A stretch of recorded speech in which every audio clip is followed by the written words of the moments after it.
Good evening, traveler. It is I, the midnight owl, perched once more by the fire. Tonight I bring you a tale from a forest you may know by name, though few have truly walked its paths. A place of towering trees, deep shadows, and creatures both wondrous and terrible. Yes, tonight we step into the forbidden forest. Remember, if you find comfort in these stories, you may always return to this fire. And should you wish to hear every tale, you need only join the midnight owl on his nightly perch. Now, settle close, breathe deep, and let the forest surround you. The Forbidden Forest lay on the edge of Hogwarts, vast and brooding. Even from the castle walls, its canopy loomed like a sea of shadows. By day, the forest was dark enough. By night, it was a realm of mystery. Most students never strayed beyond the edge. They knew the warnings. Wolves prowled there. Acromantulas spun webs between the trees, and centaurs guarded their secrets beneath the stars. But not every path of the forest was marked on maps. Some were ancient, known only to those who had lived there longer than men could remember. It is along one such path that our story begins. On a cool autumn evening, a young student, his name for now unspoken, wandered too far from the safety of the castle. Chasing a lost owl feather that glittered in the twilight, he slipped beyond the known trails.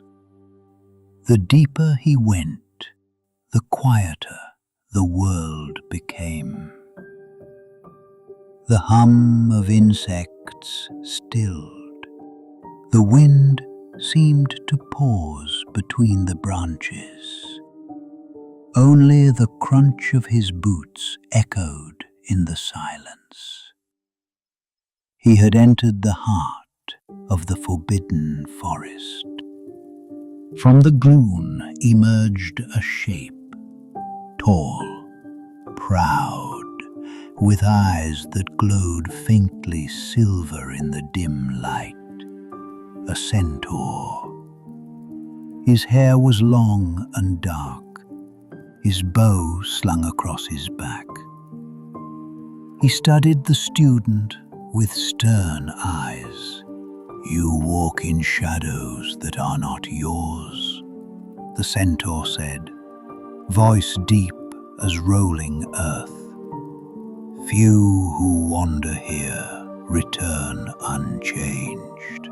The student stammered an apology, but the centaur only raised his gaze to the sky. "The stars shift tonight," he murmured, "an omen of paths crossing, of danger near. Go carefully, little one. The forest listens." And with that, he stepped back into shadow, gone as suddenly as he had appeared. The student pressed on, though unease tugged at his chest. The trees grew closer now, their trunks thick as towers, their roots twisting like serpents. And then a glimmer. Silk, a web stretched across the path, wide as a room, thick strands shining in the moonlight. At its center, a trembling hare figure struggled, bound tight. The boy froze. From the darkness above came a sound, the scrapes of countless legs against bark. Acromantulas. The trees seemed alive with them, eyes glittering like embers, fangs clicking with hunger. But just as the nearest spider descended, a low sound cut through the night. A whinny, high and pure. From the undergrowth stepped a unicorn. Its coat glowed silver, its mane shimmering like moonlight woven into hair. With a toss of its head, it struck the web with its horn, snapping the strands and freeing the hair.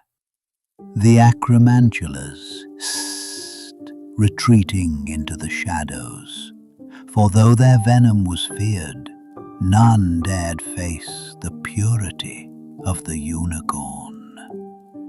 The boy stared in awe, heart filled with warmth.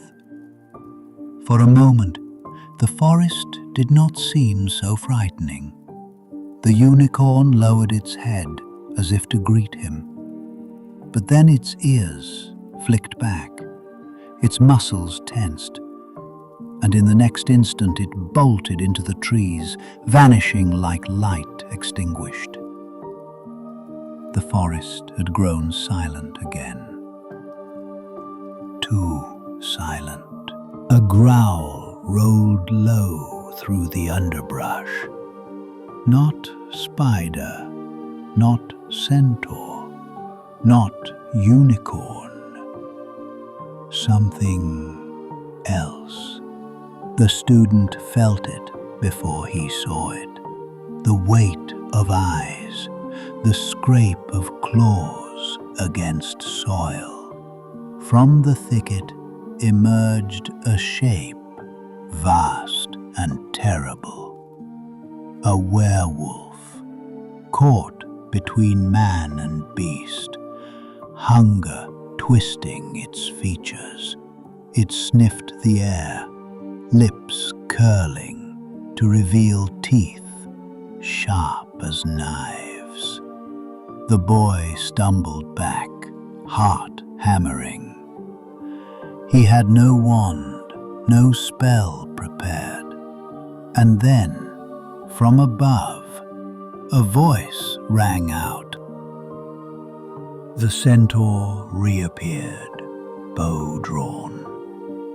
His arrow streaked through the air, striking the earth before the werewolf's paws. The beast snarled, startled, then slunk back into the shadows with a final, guttural growl.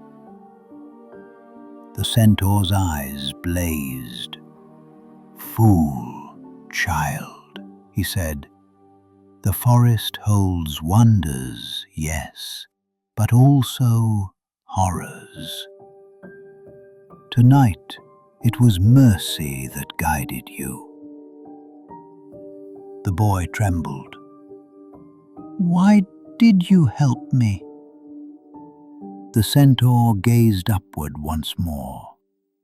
"Because the stars said I must, and because even the forest spares the lost once in a while."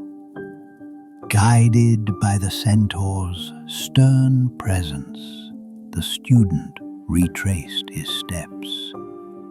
The forest seemed different now. Not only fearful, but alive with secrets.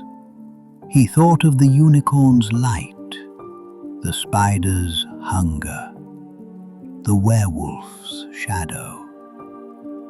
When at last the trees parted and the lights of Hogwarts flickered in the distance, the centaur stopped. "This is where your path ends," he said. "Remember what you have seen.